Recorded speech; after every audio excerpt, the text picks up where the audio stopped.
Hey everyone, welcome to Locked On Lakers for Saturday special playoff episode. Brian Kamenetsky, Andy Kamenetsky. Lakers suffer a brutal Game 3 loss to the Wolves. Will it cost them the series?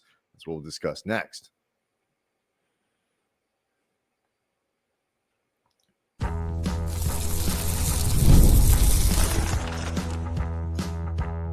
You are Locked On Lakers, your daily Los Angeles Lakers podcast, part of the Locked On Podcast Network, your team every day.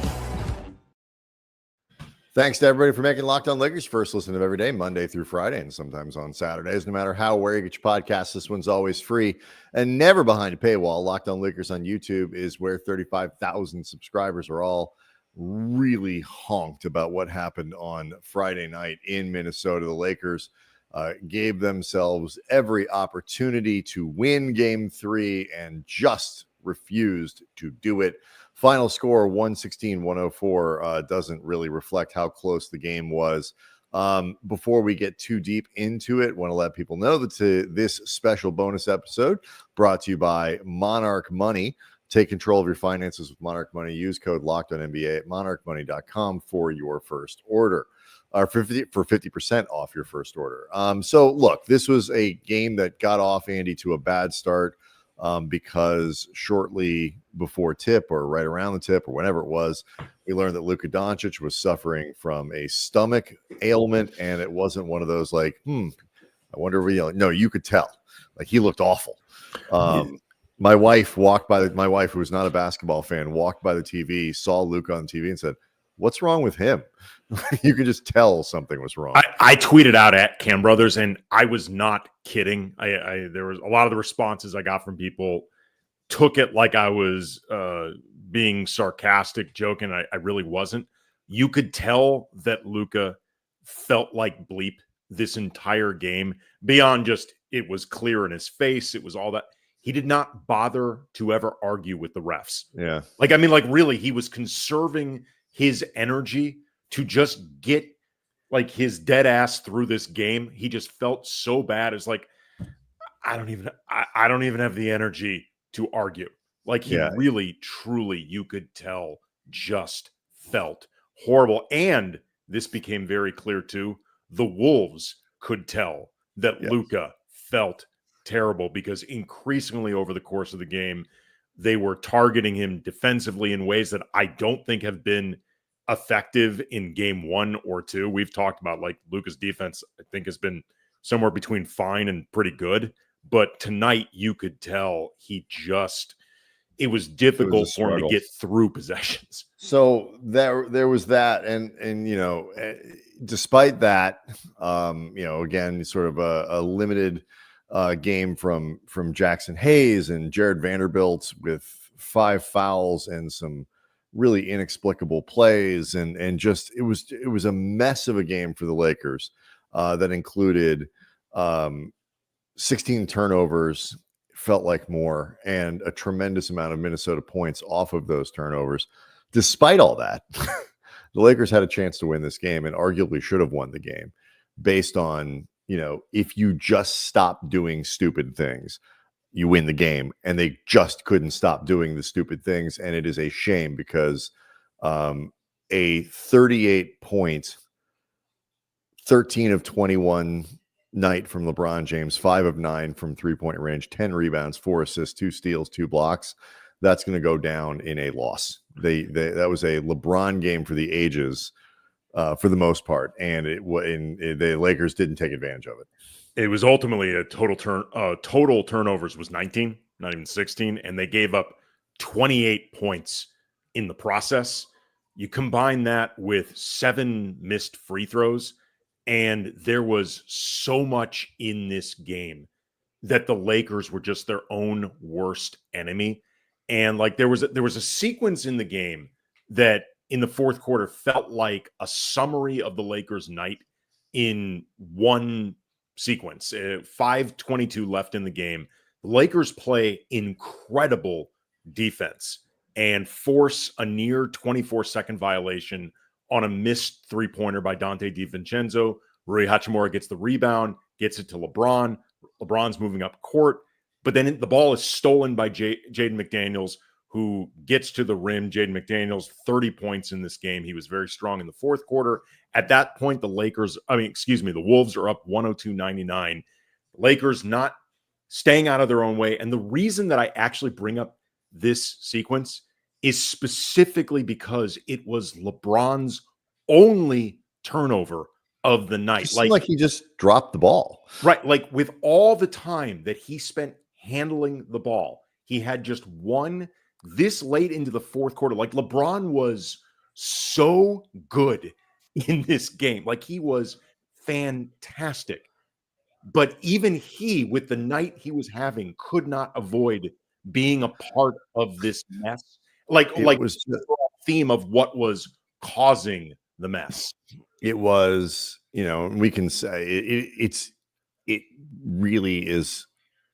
Even the free throw shooting, which looked like it was going to be the kind of thing that was like, oh my God, like, yeah, he's having this incredible night, but he can't make his free throws. By the end of the night, he hit 7 of 10, which is pretty good. Is 8 of 10 better? 9 of 10? Okay, fine. But I'm not picking. Like, it is bothering me so much that we can't look at this game as oh my God, what do we just see night from LeBron? Because the Lakers lose this game 116-104 again. And it was, I'm going to give Luka, a bit of a pass here because, again, my wife walking by the TV, yelling, looking at what's wrong with him, and she'd see him try to play defense, and her only advice was throw up on him. I was like, that's not a terrible strategy, but like you could tell he was pretty close to that. He actually missed the beginning of the third quarter, I am assuming, because he had some business to take care of before he got back out. He came back in pretty quickly, but it's just Austin Reaves broke out of his shooting slump from outside. He hit 5 of 11 threes, but not from it. But then it reverted to inside. He actually 7 of 18. Right, he was 7 of 18 on the night. Did a lot of good stuff to keep him in the game, sure, but also had some terrible turnovers. But like you just start looking around the rest of this, LeBron stepped up for some of that stuff that Luka couldn't do. AR was at least better in this game. And my God, it was a wasteland after that. Like Rui, I think had 5 points in the first few minutes of the game, finished with 8. Mm-hmm. He's still passing up shots, whether it's because of the mask or whatever. He is passing up a lot of shots that the Lakers cannot afford to have him do. He was part of really probably the final moment where the Lakers were still in it. Rui was involved. He got looked initially like he was going to, drove the lane, was going to go to the line on a foul from Anthony Edwards. It ends up being reviewed and turns into a turnover on Rui. And that was sort of the end of the game. But Rui was non-existent after a quick start. I mentioned, Jaxson Hayes, again, barely played, didn't have much of an impact, was a minus 13 in 9 minutes. DFS wasn't very good, I don't think. Vanderbilt was all over the frickin' place, and not necessarily in a good way. I thought Vincent was okay doing his job, defensively. Jordan Goodwin had some nice minutes. And I thought Jordan Goodwin was pretty good. But, But if Jordan Goodwin is like your 4th best player, you're in some trouble. Right. He only played 12 minutes. It's like the rest of the rest of the gang. It wasn't even so much that they weren't scoring, Andy. It was that they were sort of doing inexplicably stupid things. The amount of stupidity and just bad basketball, uncharacteristically bad basketball from the Lakers in this game was kind of stunning.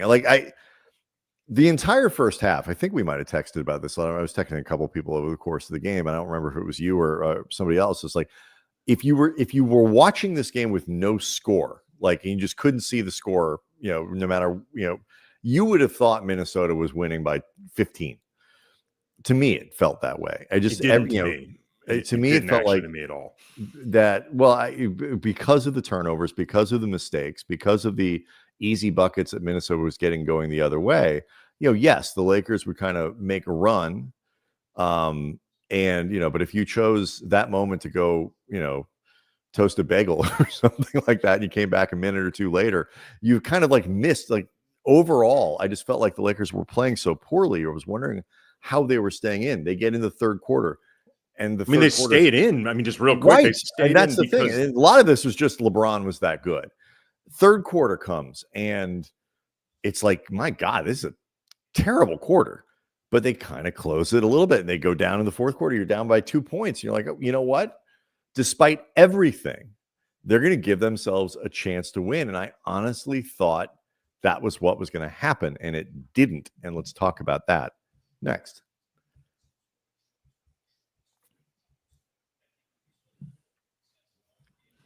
Locked on Lakers is brought to you by Monarch Money. Do you ever check your bank account and wonder, where did all my money go? Between dining out, online shopping, entertainment, it's easy to lose track. That's why Monarch Money comes in. Your personal CFO, giving you full visibility, control over your finances. Monarch Money, it's not just a budgeting app. It's a complete financial center. You can track all your accounts, investments, spending all in one place, so you can stop just managing your money and start building wealth. You can enjoy convenience instead of juggling multiple apps. You can use Monarch to check your finances, track spending, even plan long-term goals. Managing your money with a partner is smoother than ever. You can track shared and personal accounts, set goals, stay on the same page without the stress.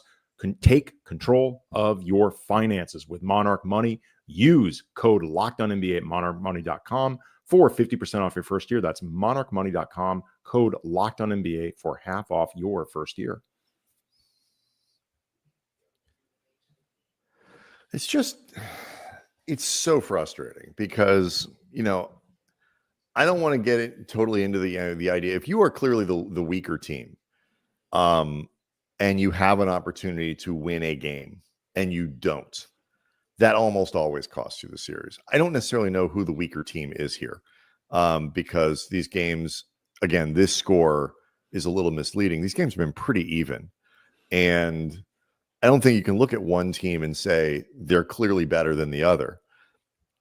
But that said, now the Lakers have put themselves in another position where they got to win. Like they now have two sort of must-win games. They've already put themselves into that situation. And the turnaround here, you would think, is going to be more challenging for the Lakers than the Wolves. You've got sick Luka, who is, probably needs, judging by how he looked on TV, is going to need another day of kind of fluids and rest just to kind of maybe get back to normal. And anybody who's had like a bad stomach flu or something like that knows you don't just like wake up the next day and you're like, okay, here we go. LeBron used up a lot in game 3, a lot to try to carry the Lakers through this win. And game 4 is at 12:30 Pacific on Sunday. So they went from huge gap, long break to about as fast a turnaround as you can possibly get in the playoffs. I hear what you're saying. That's also the playoffs. Like, that's just the way this stuff works. And to be totally honest, LeBron has tended to play better with like 1 game of rest as opposed to 5. So obviously played better and looked better and moved. JJ Redick talked about that after the game, moving better in this game. It's just a quick turnaround. It's a quick turnaround, but at the same time, like this is the deal. Mm-hmm. And LeBron, like, it is obviously an absolute like travesty to see LeBron put up 38 and 10 and the Lakers not win. But at the same time, they like the idea of LeBron having to expend a lot of energy. Well, I mean, again, it's the damn playoffs. So like to some degree, this is the deal. Like, and again, that's not to in any way downplay what a waste this was. I'm just saying, like, you're going to have to, LeBron would be really tired regardless. If the Lakers manage to win this series, it's going to be wearing on him. Like, for sure. We're done with this is going to be tiring on LeBron. Like, just for me at least. Well, it's not a question of, giving him a pat on the back and an it's not even that. I'm just saying I consider it baked into the cake at this point. But that's the point, is it's baked into the cake. Like, and so that's potentially something that could make the Lakers going into a must-win game in a weaker position than you would like them to be. It's not a question of, does he deserve sympathy for it or empathy or grace or whatever. It's just, if you're trying to forecast what's happened, what could be coming in game 4, I would say, advantage Wolves, who very much could, I would assume, can kind of smell some blood in the water here, an opportunity not to deliver a knockout blow because the series isn't going to end on Sunday, but to put themselves in an incredibly strong position. Yeah, absolutely. They are in a that's my point, is they are in a better position because LeBron has to have a quick turnaround. Luka is going to be still flushing the virus from his system. That's my point. Sure. I guess in that sense, yes. I at this point, I just sort of consider the wear and tear on guys. Like if LeBron being, and then we can move off this, but if LeBron being too taxed after game 3 because he had to lay it out on the line, this team isn't going far. That's my point. Right. They're not going anywhere. It doesn't anywhere. even have to be too taxed, and we'll get to the rest of it. Just, is he 5% less? Then they're not going. The margins are so thin in the playoffs. So that's why you needed to win this stupid game tonight. Sure. And so you have game 4 that if you are essentially playing with house money at that point, because it's got never house money in the playoffs. But you understand my point. You have your. I understand that. I don't agree with split in Minnesota. You had an opportunity to put yourselves in a position where you already had it, and then could, get greedy and try to go up 3-1 and finish it in LA in game 5. And they screwed it up because, and I will give Minnesota credit here, this is not the Lakers just throwing the ball all over the place. There was a little bit of that. Minnesota, some of the turnovers, a good portion of them, were based on pressure from Minnesota and the Lakers not responding to that well. But a lot of it was just them doing dumb things like under their own basket. Well, turning the ball over under your own basket multiple times. They weren't bad on the glass compared to Minnesota in terms of the overall rebounding battle, but they were very bad at hanging on to rebounds when they really needed to. They also, it's ironic in a game where they scored the most points in this series and had their best overall field goal percentage from behind the arc, but they went back to a lot of ISO heavy, not moving the ball, not running sets, and I think that played a big role in their playoffs. In the turnover. The last 4 minutes, 30 numbers, but the last 5 minutes of the game they scored 5 points. The last 4:37. I'm sorry. Yeah. Last 4:37, they didn't score a bucket. They had 1 point on Austin Reaves free throw. And again, it's ironic to say this in a night where they were actually making more shots, but a lot of the shots they were making were difficult. Yeah. And, they also missed some shots that were well generated. I also thought Rui, I think DFS a little bit, they were passing up some shots as well, but they fell back into some of their bad habits offensively. And you cannot do this against a Wolves team that is really built well to break down a team that isn't going to move the ball and is going to do a lot of dribbling, a lot of ISO work. It's funny that 3 that Luka hit right before the half, where he spent a lot of time pounding the living bleep out of the ball. He ends up hitting this 3, and I tweeted out me watching Luka pound the bleep out of the ball. Move the ball, Luka. Me after Luka hits the shot, Luka, you magnificent bastard. But you can't count on that. There wasn't enough of it. And look, I mean, he while clearly fighting it, to say the least, the Lakers made enough shots and did some stuff. He finished with 8 assists. There were moments where the ball moved and the action was pretty good. Overall, there was, I don't like when people kind of gloss over mistakes that the star players make and just rip too deep into the supporting cast. Because your best players need to be your best players. Luka obviously was in no shape to try. There was a little stretch in the fourth quarter where he kind of came alive a little bit, and you were it was almost like he looked at JJ and it's I've got 5 minutes in me, 5 really good minutes in this game where I can be Luka Dončić. when do you want them? And it looked like he was going to get into that mode. And I think, there were 2 or 3 stoppages of play. Minnesota called a few timeouts, and that kind of killed, I think, there. They made, like, Vanderbilt tonight in this game, game 3, he made a couple good plays in the first half, but, like, if you're not going to be somebody who can affect the game offensively, you just can't make as many bad plays as he made in the second half of this game. You just can't. No. If you're not going to contribute on that side, you got to be bulletproof on the other.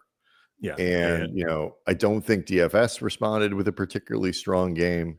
Don't think Rui played a particularly strong game. Rui had some good. I thought Rui had some very good possessions defensively. Yes. But the Lakers actually, as a team, I didn't think were that bad defense. I mean, got away from them until the fourth quarter. Right to the end of the particularly last 6 or 7 minutes of the fourth quarter. But it's also really hard to play 7 minutes of defense when you literally can't let the other team score. When their offense stops operating, you don't get any points in the last 6 minutes of the game. Basically, you're putting an enormous amount of pressure on your defense. The Wolves' splits through 3 quarters in this game were 46 from the field, 30 from behind the arc. Their fourth quarter splits, 54.5% from the field, 55.6 from behind the arc. Anthony Edwards, 7 points, 3 rebounds, 2 assists, and a block. He was phenomenal. Jaden McDaniels, 3 of 3 from the field, 8 points, 2 steals, en route to 30 points. Also phenomenal. But, like, the control and the stamp that Ant had in this game overall, 29 points, 8 rebounds, 8 assists, 2 steals. But in particular, in the fourth quarter, he was just terrific. Let's talk a little bit about, look forward a little bit to Sunday's game 4 and what maybe might change, if anything. Because the Lakers, they got to win. So that's next.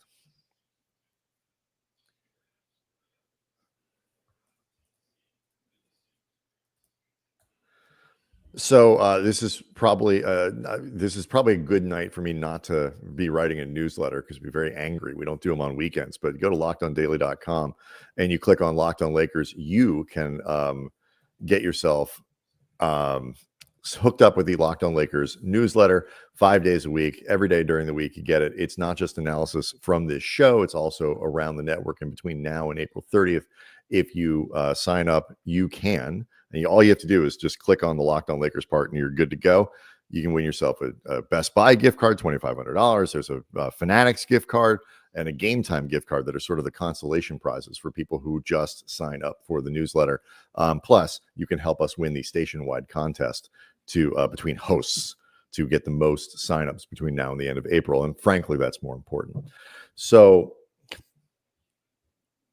I am just... It's very frustrating, because in a really tight series, Andy, this is the type of game that can cost you a series. There is no question about it. That is not me being overly dramatic. No, I mean, they're down 2-1 in a series. Like, to me, one of the dumbest debates that you can ever have in the playoffs is at any point in the game when people ask, is this a must-win game? To me, in the playoffs, they're all must win. Mm-hmm. Like all wins in the playoffs, all games in the playoffs, they are precious. There is no such thing as, I guess, maybe unless you're up 3-0 in a series and clearly the better team, there's no such thing as an insignificant loss. There's no such thing as a throwaway game in the playoffs. They're all crucial. So yeah, this is a really, really big deal. It is quite self-evident that they have to win this game on Sunday, because being down 3-1 against a team that you've yet to consistently solve, it does not feel like you're just going to figure out the permanent solution game 5, 3 games in a row. Yep. I mean, look, for starters, what can you do? You can try to, and LeBron pointed this out after the game, we certainly spent the first segment talking about it. You can't allow, like, both teams went to the line the same amount Minnesota shot 21 free throws, the Lakers shot 20. So like, those kinds of things are pretty level. Lakers hit 17 3-pointers. Minnesota hit 13, but Minnesota was at 36%. The Lakers were at 43. So certainly an advantage there for the Lakers, but it's not like Minnesota was terrible from 3-point range and the Lakers were like 58%. They had a good night, but okay. The difference in this game is the Lakers had 78. Minnesota's fourth. I mean, honestly, Minnesota's 3-point shooting was pretty backloaded. It was the fourth quarter. But those really counted. I know that. I'm just saying for most of the night, they were not. They shot 30% from behind the arc for the first 3 quarters. The Lakers took 78 field goal attempts. Minnesota took 91. A plus 13 in field goal attempts. And that doesn't even start to account for the quality of some of those attempts because you're working off turnovers. You're doing so. It's like turnovers aren't bad just because they offer the opportunity to score. That in itself is bad. You got to do an extra possession. You got to like all those things just to stay where you were. You have robbed yourself of an opportunity to score. Every time you have a possession where you don't shoot, you are shooting yourself in the foot. Like you can't give a good team 13 more cracks at the basket and expect to win. It's just, I mean, I don't know what else how much more analysis this game requires than that. There is actually one big one, 56-26 points in the paint for Minnesota. The Jaxson Hayes thing is becoming a problem. Like it's becoming clear that he's not playable in this series. He's not playable in this series. And I think JJ truly wants to play Hayes. He can't do it. He gave Hayes a little bit of run like towards the end of the first half and then immediately took him out. 2 minutes at the beginning of the first quarter, about 2.5 minutes at the end of the second quarter. Right. And without Jaxson, you lose any semblance of traditional rim protection. And look, the Lakers actually, I think, all things being equal and realistic, they managed 7 blocks in this game without Jaxson Hayes registering any of them. I think in terms again, the defense was for 3 quarters. The defense was not bad, especially considering how often they were. I think in terms of like low men rotating over, trying to make things happen in the paint defensively, like they did a very good job there. There were several instances where I thought LeBron or Rui or DFS Vando did a really good job crowding that area. Jordan Goodwin had a phenomenal play where he tied up Anthony Edwards under the basket just through pure hustle and wanting that. Yeah. But this is where you really cannot turn the ball over in your own restricted area. Like that's where a lot between the points off turnovers and, points off turnovers leading to fast break points are just turnovers right next to your own basket. Right. Did Vando do it twice? I think he did it twice. That's like, if this were football, that's like fumbling on your own 8-yard line. Yeah. Like you're going to give up points at that point. And I will say this too, and Jordan, not just because Jordan Goodwin played well, I thought in this game, but also because if Hayes is going to start maybe even playing less than he already is, you do have to start accounting for rebounding. And Jordan is a very good rebounder for his size. But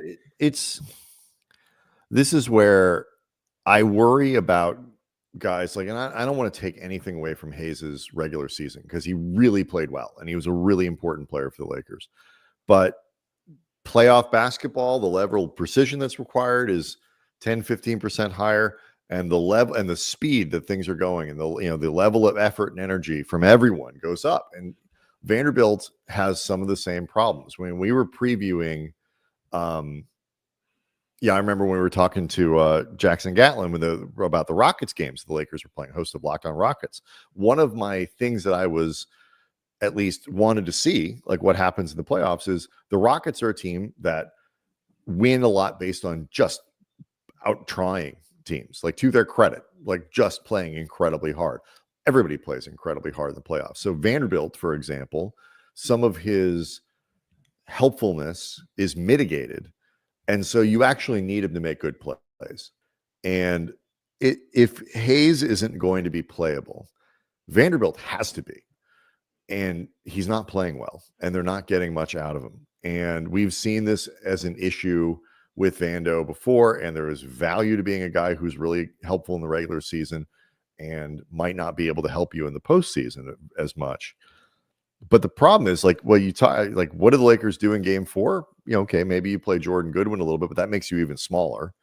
Like, I don't think there are a lot of adjustments that the Lakers can make other than, you just have to be cleaner with almost everything you do. Look, a lot of this is the Lakers just executing better. Like, they have to do a better job executing the controllables. I think Vando is doing certain things well. There are times when he's disruptive. He got 5 boards. Like, the problem is he's picking up so many fouls so quickly that JJ, if he wants to try to have Vando available at certain times, he has to take him off the floor. So sometimes it becomes a matter of, like, not even so much what he's doing on the court as why he's taking himself off the court. You know what I mean? Like, there are times where he just has to avoid the fouls. Like, he only had 1 turnover in this game. I just mentioned that because you had brought that up before. Goodwin makes them smaller, I guess, but I think he plays bigger than his size. He does, and I think that's he is helpful. Still, sure, absolutely. There, as much as, again, the Hayes thing is a thing at this point, we can all officially agree on that. They gave up 28 points off turnovers. If they cut that down in half, they win this game. You know what I mean? Or say, instead of missing 7 free throws, they only miss 3 or 4 combined with don't give up an insane amount of points off turnovers. Or just don't give up the extra opportunities. It's like, it's not even like 100%. It's what makes this. And Wolves fans, the rant, I know Wolves fans love to pop up on the board and all that kind of stuff. It's like, and welcome to you, man. That's part of the fun. It's not. It's not that I don't think the Minnesota played well. Like, I think they did. I'm sure they're probably looking at going like, man, we didn't do this, and this, and we won the game anyway, feeling good about themselves. We've said from the outset that the Wolves are a good team. We've never taken them lightly. The Lakers, if they don't do, like, Lakers have had a lot of games this year where you're looking at it and going, they don't look great, but they're playing clean. They're keeping the the turnovers are limited. They're hitting their free throws. You can make up for a lot of mistakes if you don't turn the ball over and you hit your free throws. And it's like you're sitting there watching and you're like, okay, let's see if they can go 3 possessions without a turnover. And you're like the guy flipping the OSHA calendar at work, like this many days without a workplace accident. And like the Lakers just kept flipping that thing back to 0. That's just, it was so incredibly frustrating to watch because the game was still there despite all of theirs. And they left the door open for a guy like Anthony Edwards to take it over at the end. Yes, he did. If they're up by 6 or 7, as they certainly could have been with 4 or 5 minutes left in the game, it's a totally different thing. Anyway, and then too, you gotta make your layups. You gotta hit, a couple. There were a lot of the game they were making there. Okay, that's got to go in threes off good ball movement and stuff. And then they stopped. It's just, no, I'm annoyed. Better win on Sunday, Andy. Absolutely. Better win on Sunday. Locked On Lakers on YouTube is where you can go hang out with 35,000 subscribers to the channel. It's where you can band together and wipe the slate clean heading into Sunday's game. The Lakers are going to be playing with their hair on fire. And they've pulled out games like this before. So we'll see. What else do we usually say? Sign up for the stuff. And we come back on Sunday, all that. We'll see everyone next time.